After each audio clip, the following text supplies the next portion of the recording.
Selfie का figure ऐसा नहीं है जो वो किसी को अट्रैक्ट कर सके।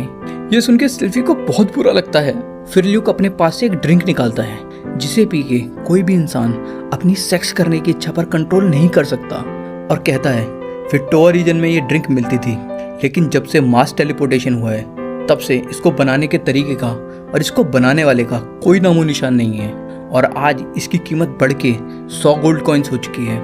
ये सुन के एरियल और सिल्फी हैरान हो जाते हैं, और ल्यूक आगे कहता है मैंने ये इमरजेंसी में बेचने के लिए रखा था, लेकिन मैं ये तुम्हें देता हूँ सिल्फी। सिल्फी ल्यूक को शुक्रिया कहती है। ल्यूक कहता है इसकी कोई ज़रूरत नहीं है, तुमने मेरी ज़िंदगी कई बार बचाई है। फिर एरियल भी सिल्फी को 2 गोल्ड कॉइन्स देती है जो एरियल को इस महीने के लिए मिले थे, और कहती है बस तुम्हारे साथ सब अच्छा हो। सिल्फी शुक्रिया कहती है। फिर सीन शिफ्ट होता है और सिल्फी रूडियस के गेट पर खड़ी होती है, अपने हाथ में कुछ खाने पीने की चीज़ें लिए हुए। रूडियस उसे अंदर आने के लिए कहता है और फिर उसे अंदर आने का कारण पूछता है। सिल्फी कहती है मैं आज रात यहीं रहूंगी। रूडियस हिचकिचाते हुए कहता है बैठ जाओ। फिर दोनों साथ बैठ जाते हैं और सिल्फी कहती है मैंने सोचा क्यों ना हम अपना दोबारा मिलना सेलिब्रेट करें।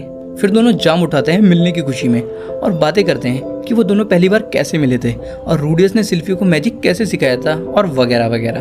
फिर सिल्फी ड्रिंक निकालती है जो ल्यूक ने दी थी। रूडियस ड्रिंक के बारे में पूछता है। सिल्फी कहती है दवाई है तुम्हारे इलाज के लिए, इसे पी लो। जब रूडियस ड्रिंक पी रहा होता है तब सिल्फी यूनिफॉर्म उतार देती है और कहती है जैसे ही इसका असर होने लगे तो तुम खुद पर कंट्रोल मत करना, और जो ड्रिंक बची हुई थी उसे वो खुद पी लेती है। सिल्फी थोड़ा वियर्ड बिहेव करने लगती है। रूडियस पूछता है तुम ठीक तो हो ना? सिल्फी कहती है हाँ मैं बस थोड़ी नर्वस हूँ। दोनों खाने पीने का प्रोग्राम कंटिन्यू करते हैं, लेकिन धीरे धीरे उन पर ड्रिंक का असर हो रहा होता है और उनकी सेक्स करने की इच्छा बढ़ती जा रही होती है। सिल्फी स्नैक्स उठा ही रही होती है, तभी रूडियस सिल्फी का हाथ पकड़ लेता है और उसे बेड पर लिटा देता है। फिर सीन चेंज होता है। सुबह हो चुकी है। रूडियस जागता है और चादर पर खून देखता है। आप लोग इसका मतलब समझ ही गए होंगे। खून देख के रूडियस सोचता है सिल्फी को तो गार्ड की नौकरी करनी है, और फिर बुरा फील करता है। तभी वहाँ सिल्फी आ जाती है और कहती है तुम जाग गए, मैं बस एरियल और ल्यूक को शुक्रिया कहकर आई हूँ रात के लिए। और वो दोनों बहुत ही खुश हैं ये बात सुन के। रूडियस अचानक से